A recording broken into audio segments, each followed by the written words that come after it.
Ya está. Ya, entonces vamos a comenzar. Voy a apagar la cámara por temas que a veces por la cámara el internet se va un poquito, a veces se va la señal, ¿ya? A ver, entonces vamos a comenzar. Me escriben de todas maneras si es que hay un problema con la conexión, ¿ya? O entran al audio, porque cuando estoy en presentación usualmente ya no puedo ver los mensajes, ¿ya? Entonces vamos a comenzar el día de hoy. Bueno, es la primera clase. Vamos a hablar sobre enfermedades del esófago. En realidad este tema es bien amplio, pero ya desde el año pasado hemos hecho este tema, porque antes eran otras teorías en realidad. He tratado de mencionar lo más común, lo más frecuente. Y vamos a hablar sobre algunas enfermedades frecuentes del esófago, algunos trastornos también embriológicos frecuentes, trastornos motor primario, acalasia, y por último, tumores de esófago, ¿ya? Solamente cosas puntuales, lo más frecuente. Con respecto a la anatomía, ustedes tienen que saber que el esófago es un tubo, ¿no? Un tubo muscular, hueco, en la cual el revestimiento interior es un epitelio escamoso, estratificado. Este actúa como un conducto para el transporte de los alimentos desde la cavidad oral hasta la cavidad gástrica. A ver un ratito. Hasta la cavidad gástrica. Entonces, más o menos comienza a nivel de la sexta vértebra cervical, donde está el músculo cricofaríngeo, hasta la onceava o decimoprimera vértebra torácica, donde tenemos el hiato diafragmático, más o menos. La longitud del esófago es de 18 a 26 centímetros aproximadamente. Esto va a depender de la estatura del paciente. Y usualmente entre deglución y deglución el esófago se colapsa. Es decir, en este momento nosotros tenemos nuestro esófago colapsado. ¿Y cuándo se va a distender? Cuando nosotros vamos a ingerir algún alimento, ¿no? Entonces esta luz se distiende hasta más o menos unos 2 centímetros en sentido antero-posterior y unos 3 centímetros en sentido lateral. Y esto se va a ir adaptando de acuerdo, ¿no?, al bolo alimentario.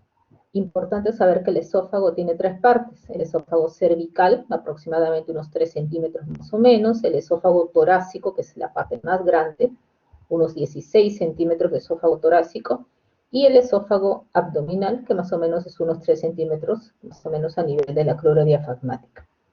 Entonces, el cuerpo del esófago, que es importante, ¿no? El cuerpo del esófago es importante porque discurre por el mediastino posterior. Por detrás, como ven acá vemos la tráquea. No sé si se puede ver el puntero. Acá vemos, por ejemplo, la tráquea. Vemos que por detrás está el esófago, ¿no? A nivel del mediastino posterior, está por detrás de la tráquea y del bronquio principal izquierdo usualmente. Se va un poquito hacia la izquierda, el bronquio principal izquierdo. Y a nivel de T4, más o menos donde está el callado de la aorta, este callado de aorta lo desplaza ligeramente, lo desplaza un poquito hacia la derecha. Mejor dicho, a nivel del callado aórtico lo desplaza ligeramente a la derecha, como decía, ¿no? Entonces este va a pasar por detrás. Vemos que acá el esófago va a estar por detrás del corazón, ¿no?, por detrás de los grandes vasos, y luego ya a nivel de T10, T11 va a pasar a nivel de la clora diafragmática, ¿no? 3 estrechamientos importantes también anatómicamente, que es el a nivel del cricofaríngeo, es decir, por encima, en la unión esófago, a nivel del esfínter esofágico superior, tenemos un estrechamiento importante del cricofaríngeo. Otro estrechamiento es el broncoaórtico, a este nivel, donde está más o menos la aorta, el callado y los bronquios, el estrechamiento broncoaórtico y el estrechamiento diafragmático. Entonces, cuando hacemos una endoscopía, usualmente vamos a ver esos 3 estrechamientos. Usualmente en el bronco aórtico vamos a ver inclusive el latido, ¿no? El latido de la arteria aorta. Y una tenue compresión de la aurícula izquierda. Entonces, el esfínter esofágico inferior. El esfínter esofágico, diré, superior, el cual está formado porque el constrictor inferior de la faringe, que tiene una musculatura oblicua, y por el cricofaríngeo. Entonces, el esófago comienza ahí, ¿no?, a nivel del esfínter esofágico superior. Ese esfínter esofágico superior Está formado por esta musculatura que usualmente está contraída, con una presión bien elevada. ¿Por qué la presión tiene que estar bien elevada? Para impedir que el aire que nosotros inspiramos penetre el esófago, ingrese al esófago, sino continuamente nosotros podemos estar conversando, hablando, y continuamente entraría aire al estómago. Entonces tiene que haber una buena presión a nivel del esfínter esofágico superior. Por eso después van a ver que las personas con la edad se tienden a llenar mucho de gases, porque a veces se pierde esa presión a nivel del esfínter esofágico superior, ¿no? Con el paso de los años. Entonces, este es donde inicia el esófago, ¿no? A nivel del esfínter esofágico superior. El nivel del esfínter esofágico inferior, esto sí no es un esfínter anatómico como el superior, ¿no? Que tenemos el constrictor inferior, el cricofaringio. En el esfínter esofágico inferior no hay en realidad un esfínter anatómico, más que todo es fisiológico por un engrosamiento de la musculatura. Entonces acá tenemos las fibras del músculo, el ligamento freno-esofágico y esta unión escamocolumnar. Todo ello vendría a ser, ¿no? Más o menos el esfínter esofágico inferior. Este no es un esfínter anatómico, no es un lugar exacto, ¿no? Para poder nosotros localizarlo. Entonces, dentro tenemos los dos esfínteres que son muy importantes. Luego tenemos nuestra musculatura, que es muy importante para hablar de trastornos primarios, por ejemplo, motores.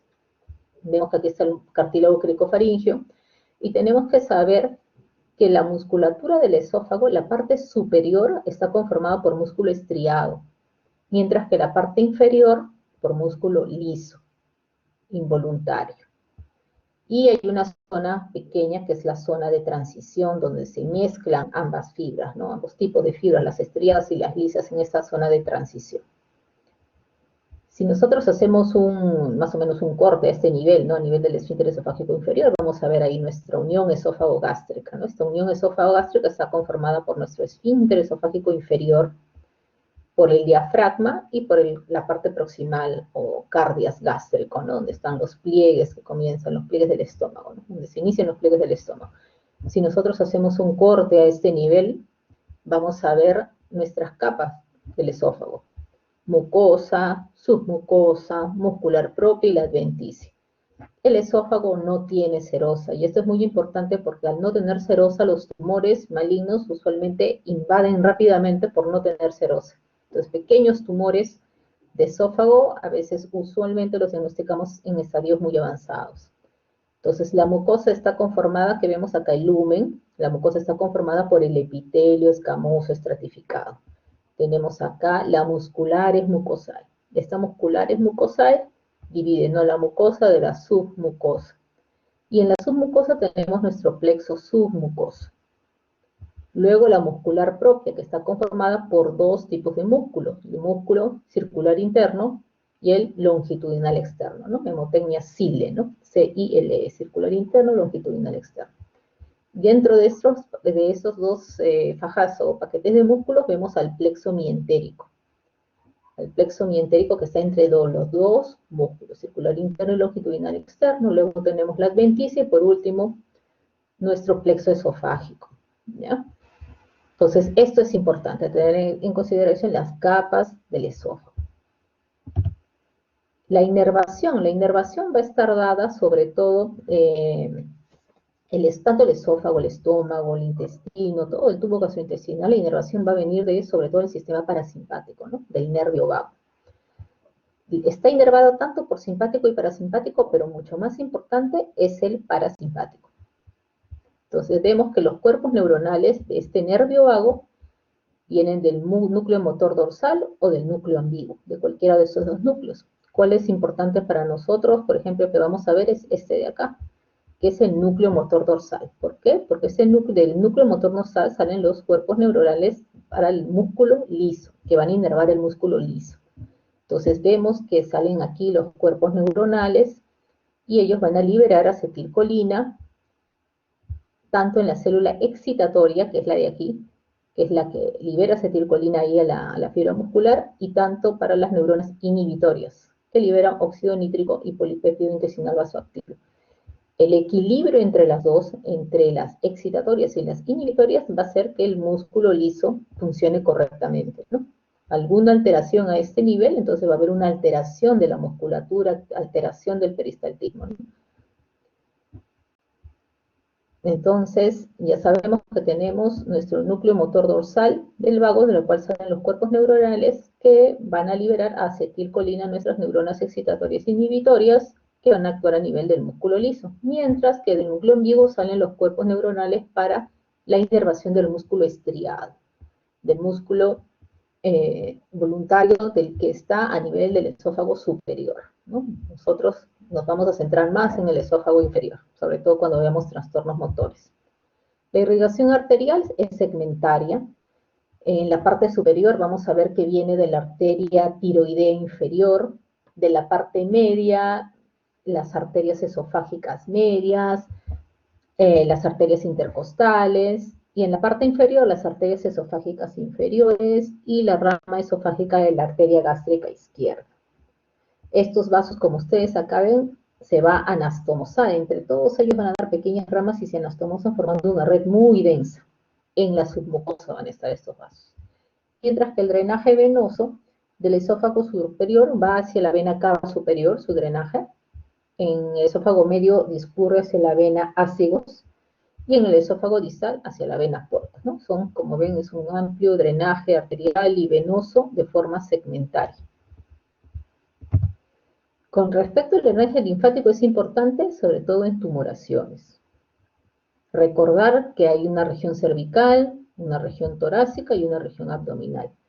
La región cervical, sobre todo de la cadena supraclavicular, la torácica, sobre todo de las cadenas mediastínicas, como vemos acá, todo de mediastino, y la región abdominal, las cadenas del abdomen superior, ¿no?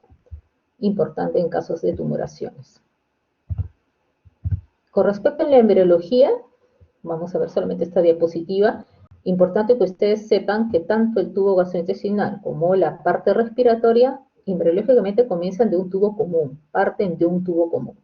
Y a la cuarta semana recién de este tubo común sale este pequeño brote de pulmón, ¿no? Se podría decir. Sale ese pequeño brote de pulmón y luego tenemos al tubo digestivo, ¿no? A la cuarta semana. Entre la cuarta y la sexta semana se forma ya el tabique, que separa, ¿no?, la parte digestiva de la parte respiratoria.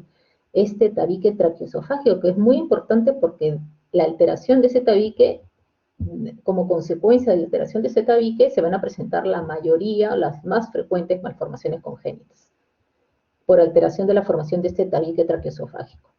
Y por último, ya en la sexta semana, existe la separación. Este tabique se separa completamente. Está la tráquea, los bronquios, en la parte esofágica, y a la 10ª semana ya las vacuolas se unen y restablecen la luz, ya permeabilizan la luz. Cuando se altera también esta permeabilización de la luz, se producen las famosas atresias, ¿no? O sea, si no hay luz, si no se cierra, un conducto cerrado, ciego. Cuando hay alteración del tabique, se forman las famosas fístulas traqueoesofágicas, ¿no? Como vamos a ver ahora. Dentro de las anomalías, y la más frecuente, vamos a ver, es esta. La fístula traqueoesofágica más frecuente es la que en la parte superior o proximal hay un tubo ciego y la parte inferior del esófago se conecta con la tráquea. Esta es la más frecuente. La fístula traqueoesofágica más frecuente es la que hay una unión entre el esófago inferior y la tráquea.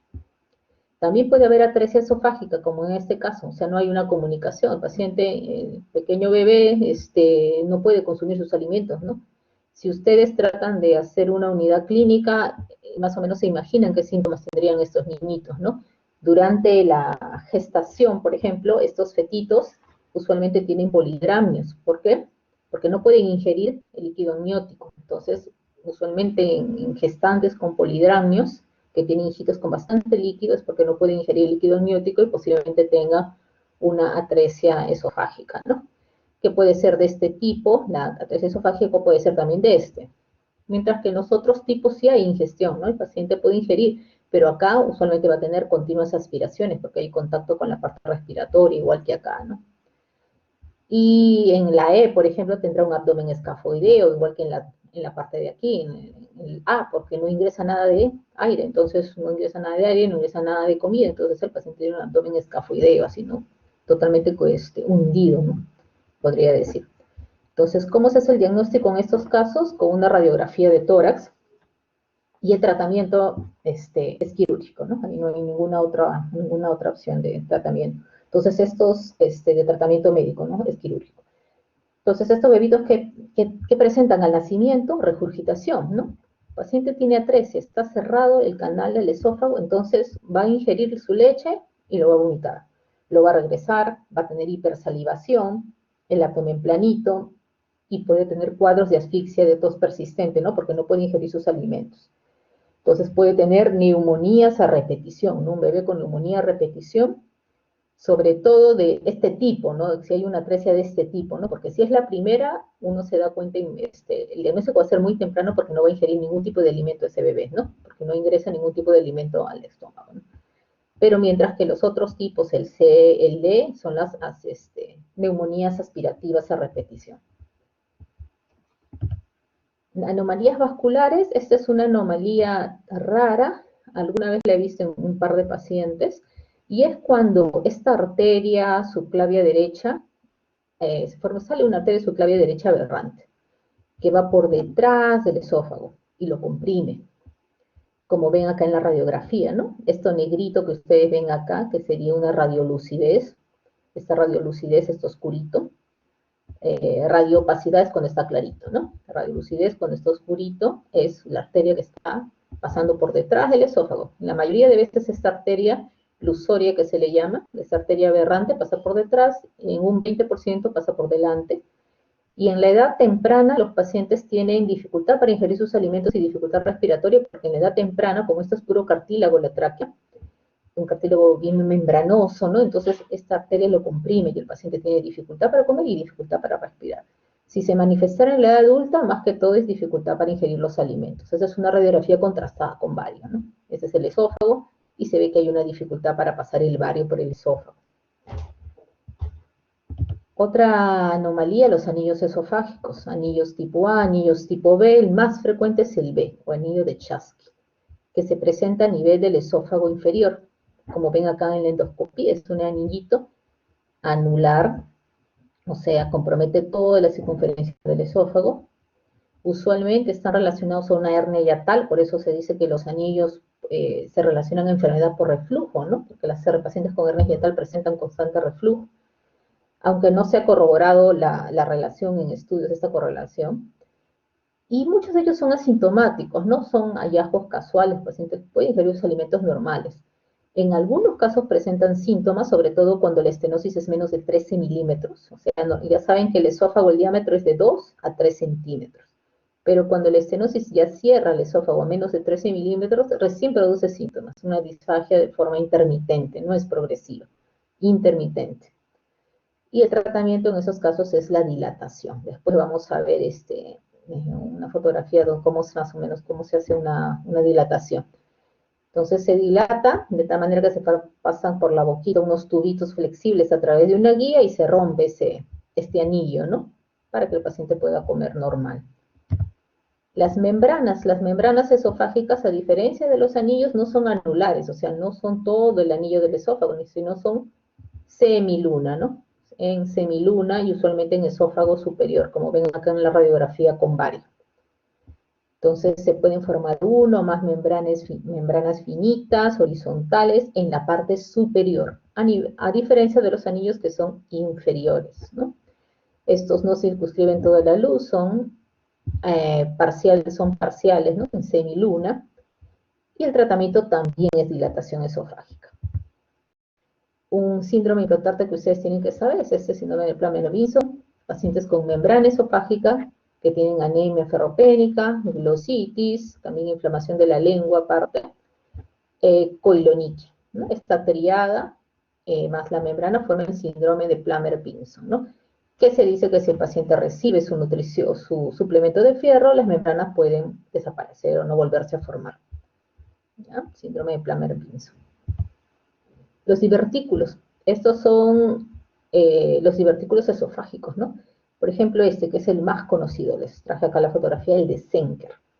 Este divertículo se forma por una debilidad entre el músculo cricofaringeo y el músculo, una de las fibras oblicuas del constrictor inferior. Entonces hay una debilidad entre estas fibras, Estas fibras del constrictor inferior son oblicuas, van hacia arriba y por el otro lado se ven que estaban hacia abajo.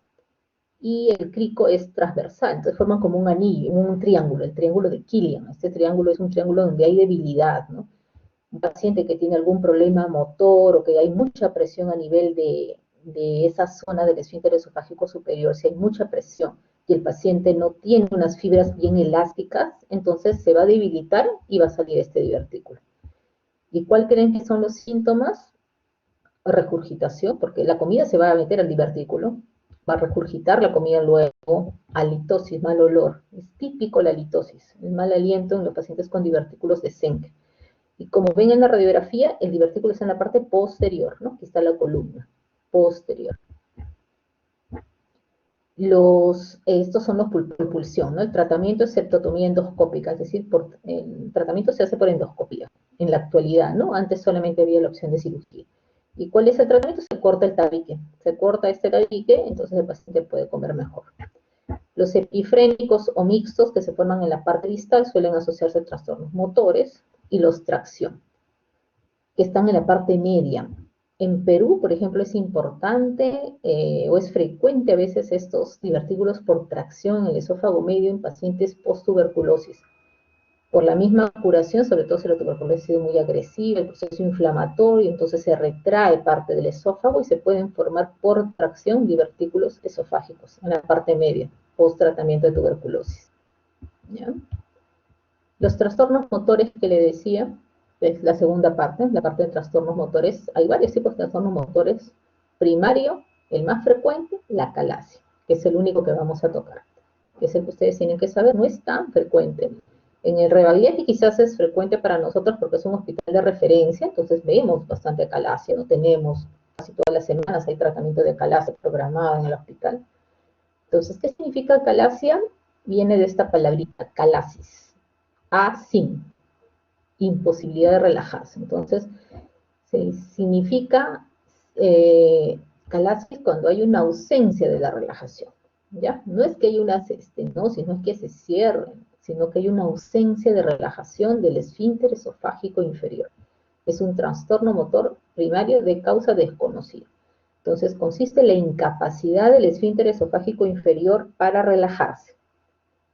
Incapacidad del esfínter esofágico inferior para relajarse en el contexto de una peristaltis ausente, es decir, el cuerpo del esófago usualmente tiene un movimiento, una peristaltis que es producida o que se desencadena por el paso del bolo alimenticio, ¿no? El paciente comienza a masticar y comienza a haber una peristaltis primaria. El bolo alimentario comienza a pasar y hay una peristaltis secundaria, ¿no? Y luego está la terciaria, que sí es la desordenada, ¿no? Lo que no tiene relación con el bolo alimentario. Entonces, hay una incapacidad para relajarse de ese esfínter inferior y hay una peristaltis ausente, o sea, una aperistaltis de todo el cuerpo, o sea, no hay cómo empujar el bolo alimentario. Usualmente esa aperistaltis ausente ya se produce cuando la enfermedad es más avanzada. Si usted les pregunta qué significa calasia, es la incapacidad del esfínter esofágico inferior para relajarse. Eso sería el concepto. Cuando ya está más avanzada, se le puede agregar también peristaltis ausente, ¿ya? Pero usualmente la calasia típica, la clásica, es la que tiene todo ese concepto, ¿no? Incapacidad del esfínter esofágico inferior para relajarse en el contexto de una peristaltis ausente, de la calasia clásica, típica. Afecten a ambos sexos por igual, la incidencia se incrementa por la edad media 50 años, más o menos entre 40 y 60 años, la edad promedio los 50 años. Entonces, ¿qué es lo que tienen que saber? Justo este gráfico ya lo habíamos visto y lo traigo de nuevo. Tenemos que enfocarnos acá abajito, en la fibra muscular lisa. Nuestro núcleo motor dorsal con nuestros cuerpos neuronales que liberan acetilcolina acá a la neurona excitatoria y a la neurona inhibitoria, y la inhibitoria libera óxido nítrico y polipéptido intestinal vasoactivo, mientras que la excitatoria acetilcolina, ¿no? Entonces, ustedes van a escuchar siempre la acetilcolina. Entonces, ¿por qué se produce la calasia? Porque hay una pérdida de esa inervación inhibitoria. Por eso es que no se puede relajar el esfínter, porque no hay inhibición. ¿Cuáles son las causas? Hay hipótesis, causas extrínsecas, lesiones a nivel del sistema nervioso central que serían raras, o a nivel del núcleo motor dorsal, ¿no? O fibras nerviosas vagales, eso es muy raro. Entonces, ¿cuál es la hipótesis más aceptada? Es la pérdida intrínseca de nuestras células ganglionares inhibitorias en el plexo mioentérico de Meissner, ¿no? Entonces hay una pérdida ahí, ¿no? De nuestras células inhibitorias. Y eso lo vemos aquí. Es un paciente normal, donde vemos nuestra fibra vagal, nuestra fibra vagal preganglionar, acá vemos nuestra fibra postganglionar inhibitoria, y acá le ponemos al paciente, le aplicamos colecistoquinina, octapéptido, y estimulamos a esta fibra postganglionar. Entonces, cuando estimulamos a esta fibra postganglionar inhibitoria, y a la vez estimulamos el músculo liso, porque la colecistoquinina estimula el músculo liso, entonces hay un equilibrio, ¿no? Estimulo el músculo liso, pero también estimulo a la fibra postganglionar, que es inhibitoria, y esta lo inhibe. Hay un equilibrio. Entonces el músculo se relaja, ¿ya? O sea, mejor dicho, ese esfínter se relaja. Pero ¿qué pasa en un paciente con acalasia? Como no hay esa neurona inhibitoria, automáticamente se estimula, se estimula, se estimula el músculo liso y no se puede relajar el esfínter, ¿ya? Entonces, esta es la hipótesis más aceptada, ¿no? La pérdida de las neuronas intrínsecas, inhibitorias. Entonces, el bolo alimentario normalmente es introducido al esófago, se moviliza al estómago por estas ondas peristálticas coordinadas, que depende del influjo inhibitorio y excitatorio, de la inervación del nervio vago. Entonces la acalasia resulta de esta alteración, ¿no? Hay una degeneración de células ganglionales del plexo mientérico, del cuerpo esofágico y del esfínter esofágico inferior. Este esfínter está muy hipertónico y no se relaja, ¿no? Entonces, ausencia de relajación. Esto que vemos en medio es una manometría, es el gol estándar para el diagnóstico de acalasia. El gol estándar, esto me da el diagnóstico de acalasia, la manometría de alta resolución. Pero antes de ver esto, tenemos que apreciar en esta primera columna todo nuestro esófago. Todo esto negrito son nuestras sistema eferente parasimpático, lo negrito, pero que viene del núcleo ambiguo, ¿no? ¿Se acuerdan? El núcleo ambiguo salen los cuerpos neuronales para la musculatura estriada, mientras que del núcleo motor dorsal salen los cuerpos neuronales para la musculatura lisa. Y ahí los rojitos son nuestras neuronas inhibitorias, los celestitos las excitatorias. Las pre- y postganglionales están acá. ¿Qué es lo que pasa en el paciente normal? Porque es un paciente normal. Vemos que la presión cero está en azul y la rojita intensa está en 180 milímetros de mercurio, sería de más alta presión. Entonces, ¿qué es lo que pasa? Aquí, por ejemplo, no hay esta ausencia de presión, ¿no? Vemos más o menos acá en el aquí, ¿no? Ausencia de presión. Pero ¿qué pasa cuando comienza a entrar el bolo alimentario? Cuando el bolo alimentario primero ingresa, no hay nada de presión acá. Pero conforme avanza el bolo alimentario, la presión aumenta por encima del bolo para empujarlo. Entonces va pasando el bolo y la presión está muy aumentada por encima del bolo para empujarlo, ¿no? Se puede decir, empujando, pasa. Eso es lo normal que tiene que pasar, ¿no? Una presión muy aumentada por encima y que va empujando el bolo, y conforme lo va empujando va disminuyendo la presión en la manometría. Entonces, ¿cuáles son? Eso era lo normal, ahorita vamos a presentar lo anormal. ¿Cuál es la presentación clínica más o menos en promedio? 2 años. Un paciente típico con disfagia a sólidos y a líquidos. Puede bajar de peso también, así que tenemos que hacer diagnóstico diferencial. Paciente con disfagia a sólidos y líquidos, en la mayoría de ellos, regurgitación, porque como no se relaja el esfínter, la comida se queda en el esófago. Entonces el paciente regurgita comida, pierde peso, le duele el pecho, presenta pirosis, tos nocturna porque se aspira, se ahoga con ese contenido que está en el esófago y que se regresa. En la radiología vemos que este típico signo, que es el megaesófago, o el pico de pájaro, vemos, o punta de lápiz también le llaman, ¿no? La punta de lápiz típica de la acalasia. Y en el lado B ya vemos una acalasia muy avanzada, que es un esófago que parece un sigmoides. Como ustedes verán, ¿no? Tiene parece que tuviera esta ostras, ¿no? Muy dilatado, muy tortuoso. Es un esófago sigmoideo, ¿no? Es una acalasia muy avanzada. Este es un esofagograma minutado. ¿Para qué sirve? Para tomarlo a los minutos, 2 minutos, 5 minutos, luego de la ingesta de bario. Y si ustedes ven que al minuto la columna de vario todavía sigue más de 5 centímetros, como en este caso que está 5.7, ¿no? 5.71, 57 milímetros, es un alto predictor de que no va a tener respuesta a tratamiento, sobre todo con dilataciones, ¿ya? Entonces miren cómo persiste la columna de vario, 1, 2, 5 minutos y no pasa el vario. La endoscopía. Entonces, usualmente cuando tengo una paciente con sospecha de acalasia, ¿no? Sospecho que tiene acalasia porque tiene disfagia sólidos, disfagia líquidos, baja de peso, le duele el pecho, paciente de 50 años, ¿no? Más o menos. Entonces, lo que tengo en la mano, si yo estoy trabajando en un centro de atención primaria, un hospital pequeño que no hay endoscopía, de hecho que le pongo una radiografía. Lo primero, una radiografía contrastada. Lo primero. Luego de eso, yo quiero descartar, veo ese signo típico, ¿no? De acalasia, la punta del lápiz, ¿no? El pico del oro.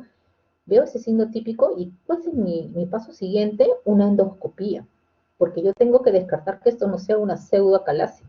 De repente no es una acalasia típica por un trastorno motor primario, sino es una tumoración que me está produciendo una pseudoacalasia. Entonces tengo que hacer una endoscopía y mirar.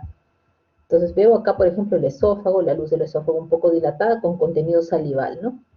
Y acá veo el signo de la roseta, ¿no? Como una pequeña florcita así radiada se ve acá y el cardia cerrado. Esto no es normal. Usualmente cuando ustedes entran con el endoscopio y ponen aire, el cardia se abre y se ve abiertito. Acá no, está cerrado porque está ausencia de relajación. No se relaja, está tenso ahí el músculo, ¿no?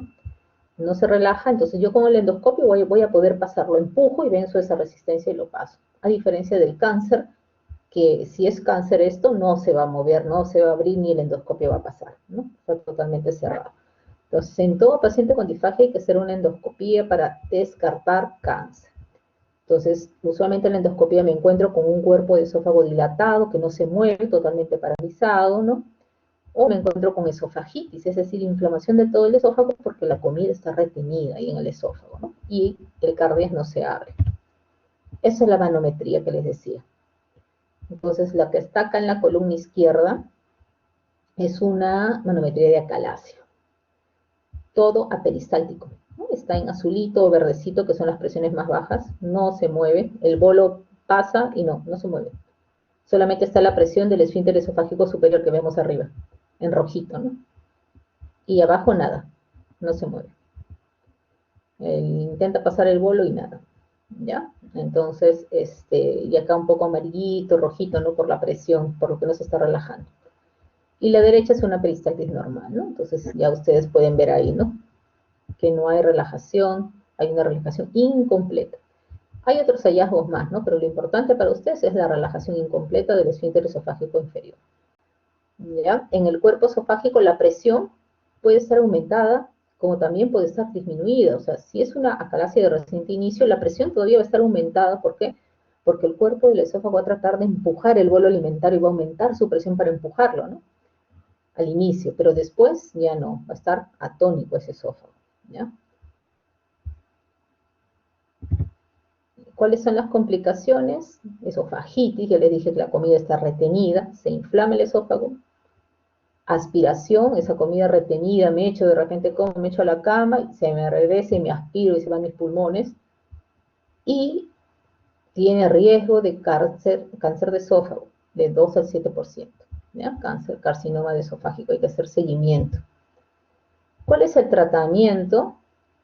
Farmacoterapia, que lamentablemente no hay buenos resultados, toxina botulínica, que lamentablemente una vez que le das la toxina botulínica y después le das otra sesión, disminuye ese efecto, así que no hay buenos resultados tampoco. Las dilataciones sí tienen buenos resultados, uno puede dilatar a un paciente y de repente que el paciente va a poder comer bien 1 año, 2 años, de ahí se le hace otra nueva dilatación y así, como vemos el gráfico, ¿no? Se hace una endoscopía, se pasa una guía, esta guía va hasta el estómago y luego, en este caso, le pasan un balón. Al costado de la guía le pasan un baloncito o por encima de la guía, mejor dicho, un balón y que lo inflan como acá, lo inflan y con eso ayudan a que se rompan las fibras del músculo longitudinal externo, ¿no? Para que se rompan las fibras y ya está abierto, ¿no? El paciente pueda comer. El problema es el reflujo posterior, ¿no? Que hay que tratar de controlar. Y ese es otro tipo de tratamiento, que es el POEM, que es la miotomía endoscópica peroral. Sus siglas están en inglés, pero está al revés. Y simplemente, ¿qué es lo que hacen? Inyectan en la submucosa y el endoscopio va por debajo de la submucosa y se va hasta la misma fibra y lo corta. En la fibra del músculo longitudinal externo y luego sale el endoscopio y se cierra con clips esta submucosa. O sea, se pone inyección de cloruro de sodio, de otras sustancias que hacen que eleve la submucosa y el endoscopio se mete como un túnel, se cava, se podría decir. En la pared del esófago se cava un túnel que va hasta hasta la misma fibra y la corta y regresa. ¿Ya? Y por último, el otro tratamiento es la miotomía de Heller, que esto es quirúrgico. O sea, esto no es por endoscopía, sino ya es una sala de operaciones. ¿Qué es lo mejor? Sería por endoscopía, que es el que menos complicaciones tiene, menos riesgo. ¿Ya? Entonces, ya en la última guía ya sale el POEM, ya se recomienda el POEM, porque hasta hace algunos años recién se estaba comenzando a hacer, ¿no? En el hospital también se hace POEM. El algoritmo de acalasia, para que ustedes tengan en cuenta, eso les va a servir cuando ustedes estén trabajando, ¿no? Si yo sospecho una acalasia, depende de lo que yo tengo en la mano. Si tengo endoscopía excelente, si no tengo endoscopía, no tengo radiografía, o tengo una tomografía, ¿no? Y mientras tanto le puedo hacer una tomografía para descartar malignidad y lo envío, ¿no?, al hospital. Una esofagografía, que esta es el de bario, la radiografía contrastada con bario. Y por último, recién la manometría. La manometría es el gold estándar, o sea, es el que me da el diagnóstico de acalasia porque me mide esa presión a nivel del esfínter esofágico inferior. Esa ausencia de relajación me la va a medir. Pero no es la que se realiza primero, como verán, ¿ya? No es la que se realiza primero. Primero yo tengo que descartar las acalasias, la pseudocalasia, la acalasia secundaria, ¿no? La pseudocalasia, mejor dicho, que puede ser por una tumoración, ¿no? Y al último hago la manometría y la subdivido en acalasia tipo 1, tipo 2 y tipo 3. Usualmente la 2 es la de inicio, la 1 es la más avanzadita y la 3 ya es una acalasia muy desordenadita, de muchas contracciones así muy intensas, ¿no? Una clasificación que se llama la clasificación de Chicago, que nos sirve para ver cuál es el tratamiento, ¿no? 1, 2, 3, la 2 es la más leve, se podría decir. Si el paciente tiene un bajo riesgo quirúrgico, es un paciente joven, entonces, de acuerdo a eso, puede ir a un POEM, puede ir a dilatación o puede ir a miotomía de Heller, ¿no? Pero si es un paciente con alto riesgo, un paciente anciano, cardiópata, que tiene muchos riesgos, voy a tener que optar por la inyección de toxina botulínica o de agentes farmacológicos, sabiendo que esos no son tan efectivos, pero depende del riesgo, ¿ya? Ahora, de estos tres, ¿cuál es el que menos riesgo tiene? Es las dilataciones. En el hospital no usamos toxina botulínica ni agentes farmacológicos por los efectos secundarios, así que usamos dilatación en pacientes de edad. Con mucho cuidado porque obviamente tiene sus complicaciones, que puede ser la perforación. Entonces, si es subtipo 1 o 2, puedo hacer miotomía de Heller, puedo hacer dilataciones, pero si es subtipo 3, que es el de contracciones desordenadas del esófago, puedo hacer POEM, también podría ser miotomía y dilataciones, ¿no? Entonces, no hay un consenso establecido para ver cuál de las tres, pero de las tres, la menos invasiva es la dilatación. La que tiene mayor efecto, o la que tiene mejor efecto a largo plazo, es el POEM y la miotomía de Heller. Bueno, ¿cuál es la diferencia entre POEM y la miotomía de Heller? Es que el POEM me da menos reflujo. Recuerden, la miotomía de Heller, miotomía, cortar el músculo, cortas todo, el circular interno y el longitudinal externo, y el paciente ya queda con un esfínter debilitado y puede haber mucho reflujo. Acá solo se corta el circular interno, el longitudinal externo. Aunque el circular interno, diré. Aunque muchos pacientes después del POEM también quedan con reflujo. ¿Ya? Muchos pacientes quedan con reflujo. A pesar de que la incisura a nivel del músculo es muy específica, fina, pero también quedan con reflujo, así que hay que tener mucho cuidado en el manejo del reflujo, ¿ya? Entonces, yo ahí me he estado confundiendo, he estado hablando de longitudinal externo, ¿no? Se corta el circular interno en el POEM, mientras que en la miotomía de Heller, los dos, ¿no? Todo el músculo se corta. Acá es el circular interno, ¿ya? Circular interno. Pues un rato creo que les he hecho longitudinal externo, ¿ya? Entonces, este es con respecto al manejo de acalasia. Por último, ya que tienen ustedes, para que no rápido tengan que estudiar, cáncer de esófago. El cáncer de esófago, lamentablemente, es un cáncer que muchas veces se diagnostica en estadios avanzados.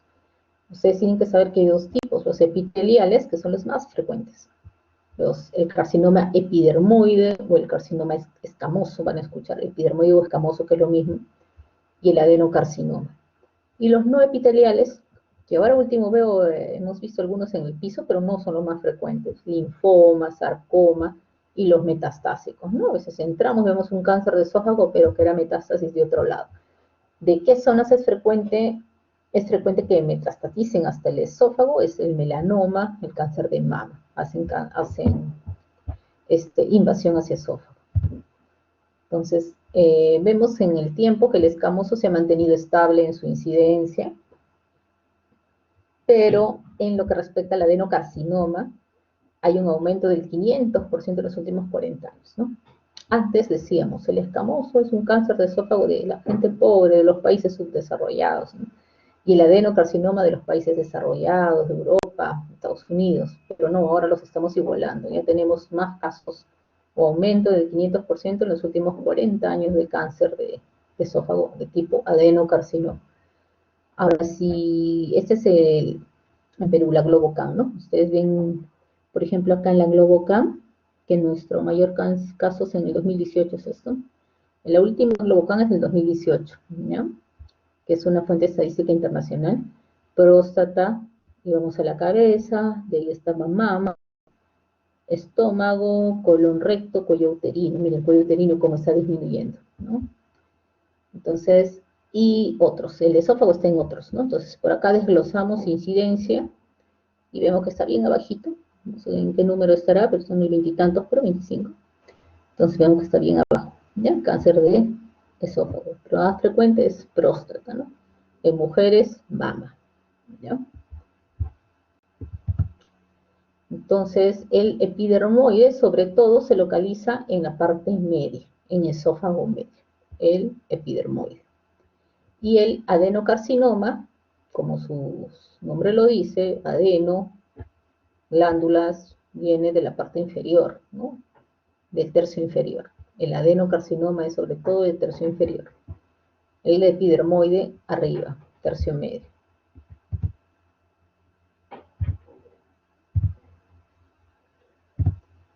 El epidermoide más frecuente en varones.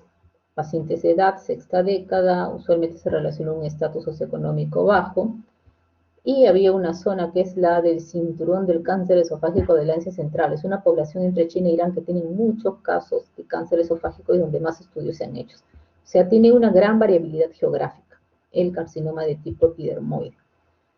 ¿Cuál es la causa? Hay una predisposición genética como en todos los tipos de cáncer, hábitos dietéticos, cigarrillo, alcohol, exposición a factores medioambientales, por ejemplo, las toxinas, ¿no? Que vemos de las comidas, de estas comidas que se cocinan con el mismo humo, estas comidas a la leña, tipo ahumados, por ejemplo. Algunas enfermedades de alto riesgo, como hemos visto, la calasia, el síndrome de Plummer-Vinson también tiene un riesgo, el que vimos, ¿no? La membranita, glositis, anemia ferropénica, lactilosis, que es la queratosis palmoplantar. Mira, por ejemplo, acá esta es lactilosis, ¿no? Una queratosis, ahí se aumenta de este tejido queratinizado a nivel de las plantas de los pies, que es un trastorno genético. Esofagitis cáustica, pacientitos o pacientitos que ingieren cáusticos, la mayoría por decepciones, ¿no? Por decepciones amorosas. Una esofagitis cáustica prolongada, no es que ya tomé el cáustico, me salvé, felizmente me recuperé, ¿no? O sea, con los años puedes hacer un cáncer de esófago, por eso esofagitis cáustica, después de 20 años, por ejemplo. Antecedente carcinoma de cabeza y cuello, gastrectomía parcial previa, virus de papiloma humano, ¿no? Son enfermedades de riesgo para el carcinoma epidermoide. Mientras que el adenocarcinoma, más o menos el 50% de todos los tumores, es más frecuente en varones, más o menos la edad es la misma, ¿no? Igual que el escamoso, más frecuente en varones, 60 años. Pero ¿cuáles son los factores de riesgo? Son muy diferentes. El carcinoma epidermoide, sus factores de riesgo es muy diferente al adenocarcinoma. El adenocarcinoma, como les decíamos, se forma más en la parte inferior del esófago. O sea, tiene que ver mucho con el esófago de Barrett. Tiene mucha relación con el esófago de Barrett. 30, 60 veces más riesgo de adenocarcinoma que en la población general. O sea, el que tiene un esófago de Barrett es metaplasia intestinal. Metaplasia de tipo intestinal que se proyecta en el esófago. Este epitelio rojito salmón no es normal. Este epitelio rosadito suave sí es epitelio de esófago, pero este epitelio rosadito salmón no. Se está subiendo hacia el esófago, se podría decir, ¿no? Entonces, eso no es normal, ¿no? Normal sería que todo sea así rosadito suave, ¿no? Un rosa pálido, no este rosa, ¿no? Entonces, esto ya es metaplasia. Sospecha, ¿no? Porque endoscópicamente nosotros tenemos la sospecha de metaplasia, pero ¿cómo se confirma? Tomo biopsias y si me sale una metaplasia de tipo intestinal, entonces sí es un esófago de Barrett. Entonces hay que hacer vigilancia endoscópica. ¿En quiénes? Pacientes que tienen reflujo más de 5 años, que tienen más de 50 años, raza blanca, varones obesos. Hay que hacer endoscopía, ¿ya? O familiar en primer grado, pues tiene una mamá que tiene esófago de Barrett o ha tenido un cáncer de esófago, un carcinoma, tiene que hacerse su endoscopía, ¿ya? Seguimiento endoscópico a ellos. Las características clínicas son bastante semejantes en los dos casos, adeno y carcinoma escamoso, ¿no? Disfagia, adenofagia, ¿no? Pérdida de peso, dolor torácico, la pseudocalacia que hablamos. Algunos pacientes pueden sangrar, pueden tener también parálisis de cuerdas vocales, neumonías recurrentes, tos. Y acá ven, el diagnóstico usualmente es endoscópico, ¿no? Acá vemos un carcinoma epidermoide, que es casi igual, pero a diferencia este está en la parte media, ¿no? Este está en la parte inferior, eso no es absoluto, es lo más frecuente. Y acá vemos justo el cardio y aquí está la lesión, ¿no? El adenocarcinoma de esófago. El diagnóstico también antiguamente más por radiología, cuando no había mucha endoscopía. Acá está la radiografía con bario, era muy útil. Y acá miren, el bario, esto es la vía respiratoria, ¿no? Está en los pulmoncitos, en los bronquios, es decir, que hay una fístula. O sea, el tumor está fistulizándose la vía respiratoria, por eso el señor ingiere bario y mire, y se va a los bronquios, el bario que está tomando. Debe haber una comunicación ahí en el esófago hacia los bronquios. Estadificación. Todo paciente que yo tengo cáncer, tengo que hacer una estadificación. ¿Y cómo se hace? Con tomografía usualmente, ¿no? Entonces yo veo si tiene displasia, si el tumor está acá en la intramucosa, T1, que todavía está en la intramucosa, es decir, por encima de la muscularis mucosal. Un T1 submucoso, o sea, por debajo, ya rompió la muscularis mucosae, ¿no? Un T2, cuando ya está comprometiendo el músculo. Un T3, este paciente no solamente está comprometiendo el músculo, ¿no? Sino que ya está yendo al tejido periesofágico. Y en T4, cuando ya invade órgano contiguo como la aorta, o puede ser la vía respiratoria. Entonces, ¿cómo diagnostico la estadia? Tomografía, resonancia, puede ser también una tomografía por emisión de positrones, aunque es más raro, solamente en algunos casos se pide cosas muy raras, a veces sobre todo para seguimiento del paciente o cuando se tiene ciertas dudas y se quiere ver si ha disparado algún órgano a distancia, ¿no? O una ecografía endoscópica, es decir, se hace una endoscopía, y dentro de la endoscopía es un equipo especial que hace ecografía dentro, ¿no? Una ecografía endoscópica.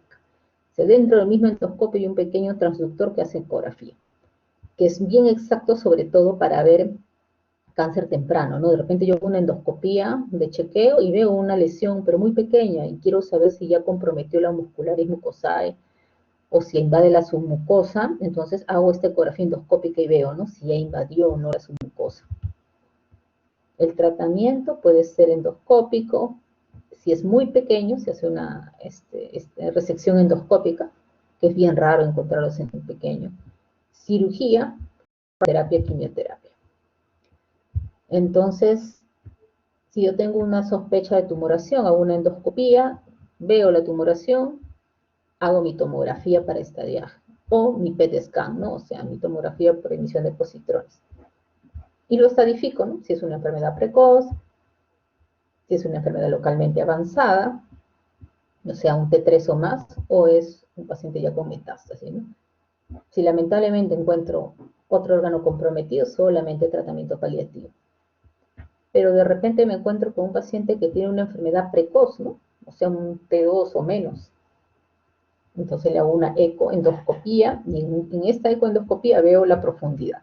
Si solamente es un T1A, hago una resección endoscópica, es decir, por medio de endoscopía lo puedo retirar.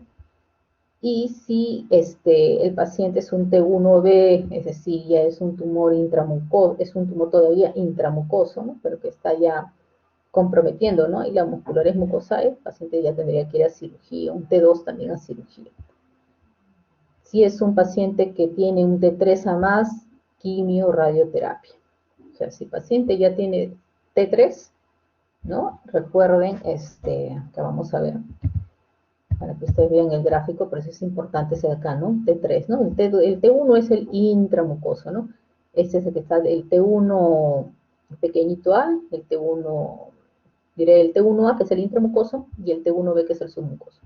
Entonces, el T3, el que ya pasó la muscular, o sea, ya me comprometió toda la muscular y ya está comprometiéndome la parte periesofágica, el T3, ya no puede ser quirúrgico. O sea, hasta T2, hasta que el tumor invade solo la muscular, todavía se puede operar a ese paciente, que invade la muscular, el T2. Pero ya cuando esté 3 e invade el tejido periesofágico, ya no puede ser quirúrgico, ya va a quimio-radioterapia. Ahora, ¿cuál es lo bueno?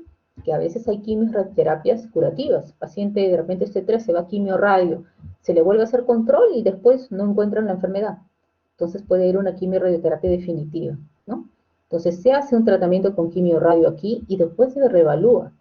Y a veces se ve que hay el tumor, pero ya pequeño, ya se convirtió en T2. Entonces va a cirugía, después de su quimio-radio. Pero a veces también lo reevaluamos y en el tiempo de reevaluación tiene metástasis. Lamentablemente, tratamiento paliativo, ¿no? Y se le puede ir a otras sesiones de quimio-radioterapia. ¿Cómo hacemos el seguimiento de la reevaluación? Con tomografía, con endoscopía, con tomografía con emisión de positrones, ¿no? No solamente ver localización, así, ver la parte local, ¿no? Sino vemos compromiso a distancia, ¿ya? Y creo que eso sería todo, chicos, ya que van a ver.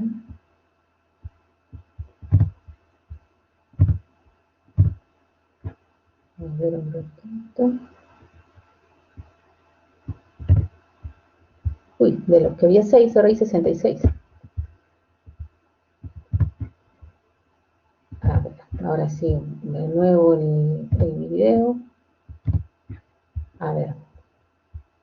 ¿Alguna pregunta, chicos, hasta aquí? En realidad, como es todo esófago en solo momento una clase, creo que la próxima se reflujo. Es difícil a veces resumirlo, de tratar de ponerlo más frecuente y esos son los tumores esofágicos, lo que vemos, acalasia y la enfermedad por reflujo que van a ver en otra teoría. ¿Ya? Y bueno, en el hospital vemos muchas membranas, a veces divertículos de Senker también, ¿no? Que son estos divertículos por pulsión, por debilidad a nivel del esfínter esofágico superior. ¿Tienen alguna pregunta, duda, algo que no les quedó claro?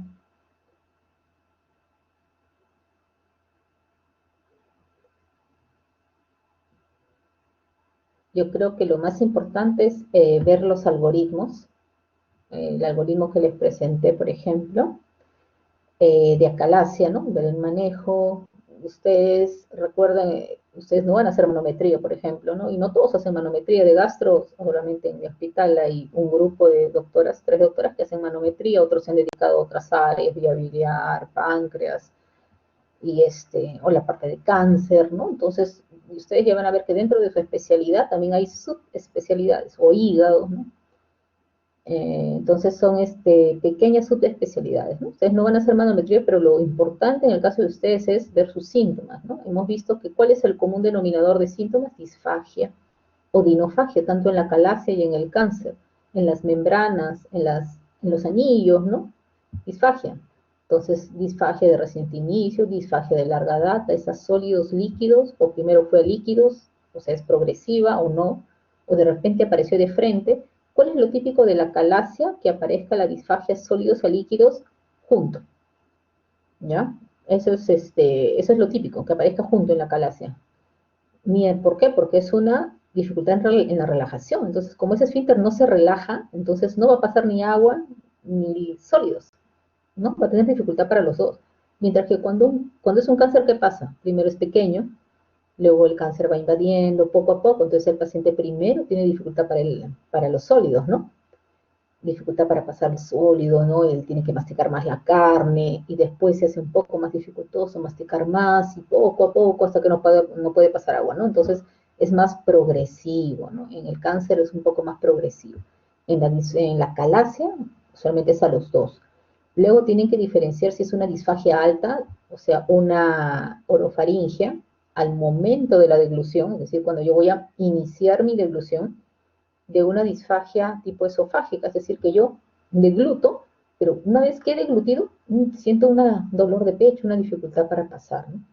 Entonces, eso hay que preguntarle al paciente, ¿no? Señores, ¿al momento que usted inicia la deglución o es después que usted ha deglutido para poder hacer el diagnóstico diferencial, ¿no? ¿Ha bajado, no, de peso? ¿Cuántos años tiene, no? Si es una mujer joven con anemia ferropénica y que me dice que tiene dificultad para pasar los alimentos, entonces puedo pensar en una membrana, paciente mujer joven, de repente con anemia ferropénica, tengo que pedir un hemograma de una anemia ferropénica, lo más probable es que tenga una membrana, ¿no? Que también son causas relativamente frecuentes. ¿Ya? Entonces, hemos traído temas frecuentes, temas que vemos en el día a día en esófago. Luego, otro tema que quizás no hemos tocado, pero lo van a ver en reflujo, son la enfermedad por reflujo, esofagitis, que eso sí es de todos los días en la consulta de clínica, en la clínica, en el hospital, ¿no? La enfermedad por reflujo, ustedes pueden tener enfermedad por reflujo y lo van a ver, ¿ya? Eso es lo más frecuente y lo que hemos visto hoy día. También son cosas frecuentes, pero ya un poco más delicadas, ¿no? Cáncer, acalasia, que necesitan más estudios, tomografía, ¿no? Y todo ello. Ya, chicos, bueno, entonces los voy a dejar, o al menos que tengan alguna pregunta. No los dejo porque ya yo sé que el mismo día de un examen también he sido estudiante y uno está preocupado, pero sí les voy diciendo que el mismo día se van a olvidar, así que preferible ya descansen, relájense, así algunas cosas importantes y sobre todo estudien cosas frecuentes, ya, cosas frecuentes que les van a servir cuando tengan sus pacientes, ¿ya? Ya nos estamos viendo entonces ya con mi grupo de práctica mañana y voy a dictarles la última teoría el 18 de junio. ¿Ya? Ya nos vemos, chicos. Chao, Ya, chao. buenas tardes, disculpe que lo Sí, moleste. sí. Sí, estoy ocupado, varón. Si me pudiera pasar sus diapositivas, por favor, para compartirlo con mis Eh, compañeros. lo, he, lo, lo he colgado, lo he colgado en el Blackboard, me parece. ¿Sí? Ah, ya, muchas Sí, lo gracias. he puesto en el Blackboard o cualquier cosa, a mi grupo le dice, si no, se los paso por WhatsApp. ¿Ya? Listo, muchas gracias. Ya, ya, ok. Ya. Chao, chicos. Cuídense.